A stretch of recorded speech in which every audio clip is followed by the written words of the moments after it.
ಜಾತ್ಯತೀತ ಜನತಾ ದಳದ ಪಕ್ಷದ ಕಚೇರಿಯಲ್ಲಿ ಸಂತ ಸೇವಾಲಾಲ್ 285ನೇ ಜಯಂತಿ ಉತ್ಸವದ ಎಲ್ಲ ರಾಜ್ಯದ ಜನತೆಗೆ ಮತ್ತು JDS ಪಕ್ಷದ ಮುಖಂಡರಿಗೆ ಎಲ್ಲರಿಗೂ ನನ್ನ ಶುಭಾಶಯಗಳು.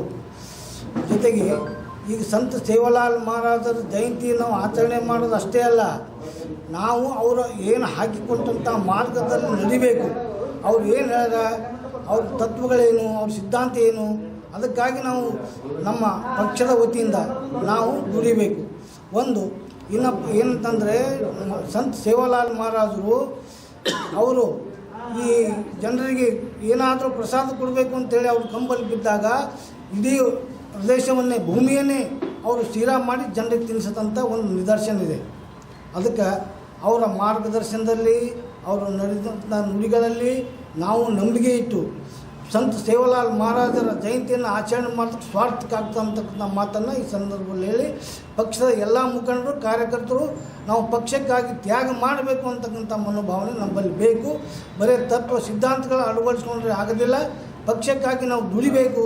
ದುಡಿದು ಏನಾದರೂ ಮಾಡಿ ತೋರಿಸ್ಬೇಕಂತ ಛಲ ಕಾರ್ಯಕರ್ತರ ಬಳಿ ಮುಖಂಡರ ಬಳಿ ಬೇಕಂತಕ್ಕಂಥ ಮಾತನ್ನು ಹೇಳಿ, ಇವತ್ತಿನ ದಿವಸ ನೂತನ ಅಧ್ಯಕ್ಷರಾಗಿ ಶ್ರೀ ಬಾಲರಾಜ್ ಗುತ್ತೇದಾರವರು ಅಧಿಕಾರ ಸ್ವೀಕರಿಸಿಕೊಂಡಿಲ್ಲ.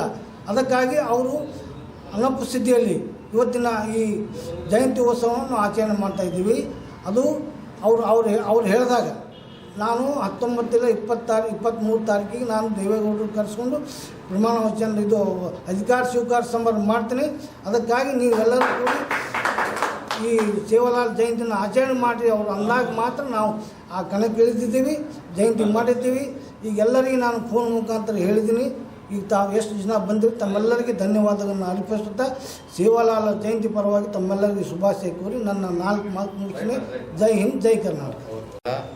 285ನೇ ಜಯಂತ್ಯೋತ್ಸವದ ಅಂಗವಾಗಿ ಇಂದು ಜಿಲ್ಲಾ ಜಾತ್ಯತೀತ ಜನತಾ ದಳದ ಕಚೇರಿಯಲ್ಲಿ ಹಮ್ಮಿಕೊಂಡ ಈ ಕಾರ್ಯಕ್ರಮದ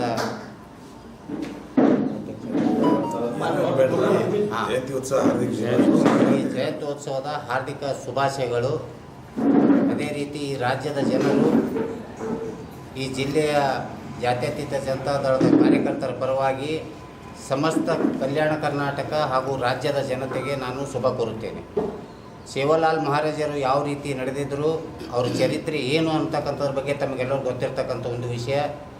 ಕೇವಲ ಅವರು ಜಯಂತಿ ಮಾಡಿದರೆ ಸಾಲದು, ಅವರ ನಡೆ ನುಡಿಗಳನ್ನು ನಾವು ಪಾಲಿಸಬೇಕಾಗ್ತದೆ. ಅದೇ ರೀತಿ ಆ ತತ್ವ ಸಿದ್ಧಾಂತಗಳನ್ನು ನಮ್ಮ ಜಾತ್ಯತೀತ ಜನತಾ ದಳದ ತತ್ವಗಳು ಕೂಡ ಒಗ್ಗೂಡಿ ನಡೀತಾ ಇದೆ. ಅದೇ ರೀತಿ ಎಲ್ಲರೂ ಒಗ್ಗಟ್ಟಿನಿಂದ ನಡೆದು ಈ ಜಾತ್ಯತೀತ ಜನತಾ ದಳವನ್ನು ಬೆಳೆಸಬೇಕಂತ ಹೇಳಿ ಎಲ್ಲ ಕಾರ್ಯಕರ್ತರಲ್ಲಿ ಹಾಗೂ ಪ್ರಮುಖ ನಾಯಕರಲ್ಲಿ ಬೇಡಿಕೊಳ್ಳುತ್ತಾ, ಇವತ್ತಿನ ದಿವಸ ಇನ್ನೊಮ್ಮೆ ಈ ರಾಜ್ಯದ ಜನತೆಗೂ ಹಾಗೂ ಜಿಲ್ಲಾ ಜನತೆಗೂ ನಾನು ಜಯಂತಿಯ ಅಂಗವಾಗಿ ಸೇವಾಲಾಲ್ ಮಹಾರಾಜರ 285ನೇ ವರ್ಷದ ಜಯಂತಿಯ ಶುಭ ಕೋರುತ್ತೇನೆ. ನನ್ನ ಹೆಸರು ಬಸವರಾಜ್ ಬಿರ್ಬಿಟ್ಟೆ, ಜಾತ್ಯತೀತ ಜನತಾ ದಳದ ಹಿರಿಯ ಕಾರ್ಯಕರ್ತ.